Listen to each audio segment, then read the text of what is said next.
Selamat pagi jemaat dikasih Tuhan. Kembali kita berjumpa dalam renungan pagi. Yuk mari pagi hari ini kembali saya mengajak kita semua untuk merenungkan firman Tuhan. Supaya melalui firman Tuhan hidup kita semua akan terus dibangun. Dan bahkan kita akan semakin bertumbuh, diteguhkan dan dikuatkan dalam iman dan pengharapan. Sebab firman Tuhanlah yang menjadi sumber kekuatan kita. Firman Tuhan, kebenaran yang memerdekakan hidup kita. Firman Tuhan, pedoman dan penolong bagi hidup kita. Bahkan firman Tuhan jugalah yang akan terus menuntun dan menerangi langkah hidup kita. Ya mari jemaat dikasih Tuhan, sebelum kita merenungkan firman Tuhan pagi ini, kita akan berdoa terlebih dahulu. Bapa di surga, kembali Tuhan pagi hari ini kami datang ke hadirat-Mu. Kami sungguh mengucap syukur kepadamu ya Tuhan, atas segala kebaikan Tuhan dalam hidup kami. Kami bersyukur atas segala rahmat dan anugerah Tuhan. Kami bersyukur untuk besar kasih setia-Mu, berkat dan kemurahan Tuhan, perlindungan Tuhan, penyertaan Tuhan, pertolongan-Mu ya Tuhan, dan bahkan juga pemeliharaan Tuhan atas seluruh hidup kami. Terima kasih ya Tuhan. Pagi hari ini kembali kami mau merenungkan firman-Mu. Mari Tuhan singkapkan dan nyatakan kebenaran firman-Mu atas kami semua. Dan Roh Kudus urapilah kami ya Tuhan, sehingga kami bisa menangkap apa yang menjadi pesan Tuhan dan juga melakukannya di dalam kehidupan kami. Terima kasih, di dalam nama Tuhan Yesus kami bersyukur dan berdoa. Amin. Mari jemaat dikasih Tuhan, kita akan buka Alkitab kita. Renungan pagi hari ini saya ambilkan dari Amsal 3 ayat 29. Saya bacakan.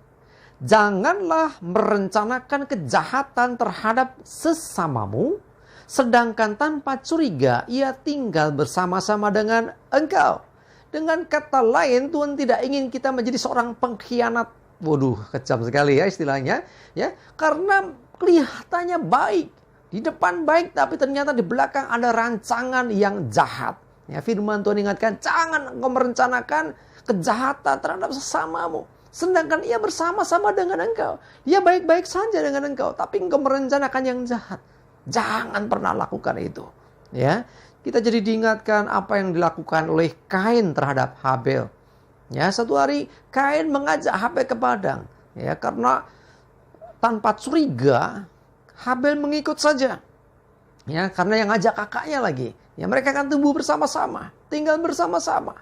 Tetapi ternyata ada rencana yang jahat. Dan di padang itulah ya, akhirnya Kain membunuh Habel.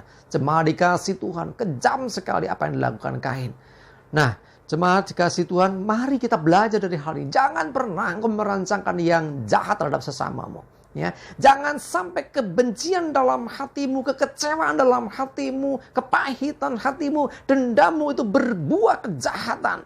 Sebaliknya, ketika engkau merasa kecewa, engkau merasa benci, engkau merasa bahwa aku jengkel sekali, segera bereskan itu. Jangan sampai itu berbuah sesuatu yang buruk bagi hidup kita.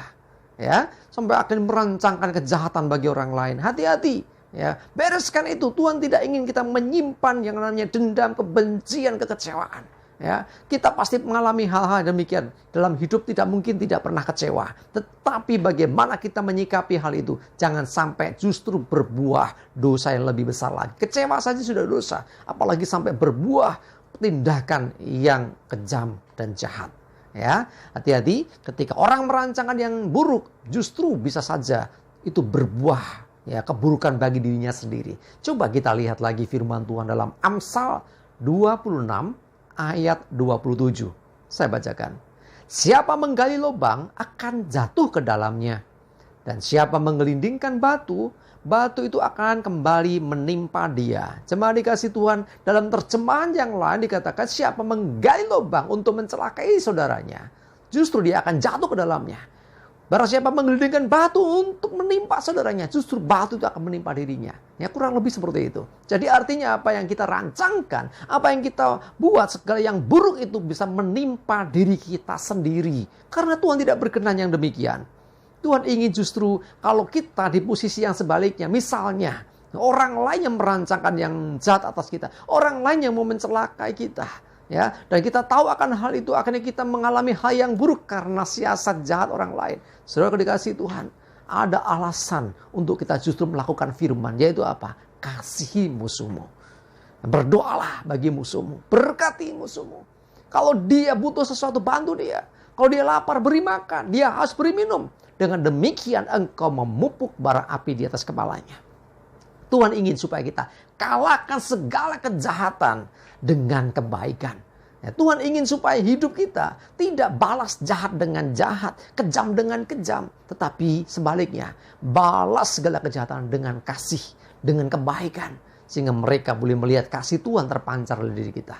Itu punya dialami Tuhan Yesus. Ketika dia disalibkan, dia teraniaya. Dari atas kayu salib dia masih berdoa, ampuni mereka.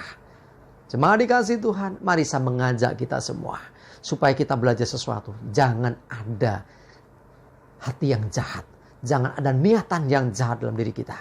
Sekali lagi, kalau engkau kecewa, kalau engkau merasa bahwa hatimu gak beres, ingat, ketika dikecewakan orang, sesungguhnya hati kita sedang terluka, hati sedang gak beres.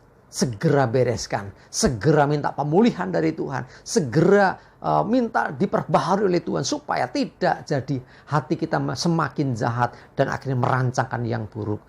Dengan demikian justru hidup kita tidak berkenan di hadapan Tuhan. Mari jemaat dikasih Tuhan, kalau mau diperlakukan gak adil, mau diperlakukan jahat, jangan balas dengan yang jahat. Lakukan yang baik, karena engkau anak-anak Allah. Kita anak-anak Tuhan yang harus berbeda dengan dunia. Ya, justru jangan sebaliknya, dia kejam, aku bisa lebih kejam lagi. Jangan. Ya, dia kejam, aku akan baik. Dia semakin kejam, aku semakin baik. Ya, haruslah demikian. Sebab demikian, dengan demikian kita menunjukkan bahwa kita memang anak-anak Allah. Jadi kita akan melakukan seperti yang Tuhan lakukan, yaitu mengasihi orang-orang yang berdosa, orang-orang yang jahat dengan kita. Dengan demikian hidup kita akan berkenan di hadapan Tuhan. Amin, kita berdoa.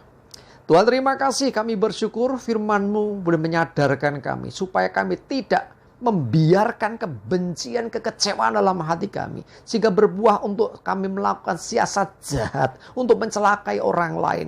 Engkau tidak berkenan yang demikian ya Tuhan. Karena justru seringkali bahwa apa yang kami rancangkan yang buruk untuk orang lain bisa menimpa diri kami sendiri.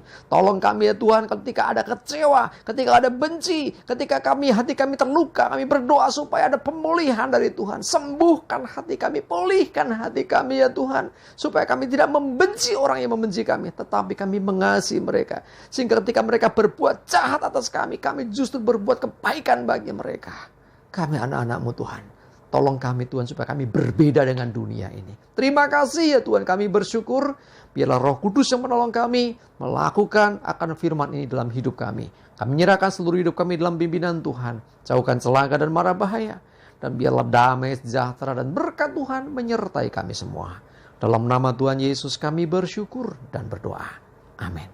Mari jemaat dikasih Tuhan, semangat terus, maju terus dalam iman dan pengharapan. Tuhan Yesus memberkati kita semua.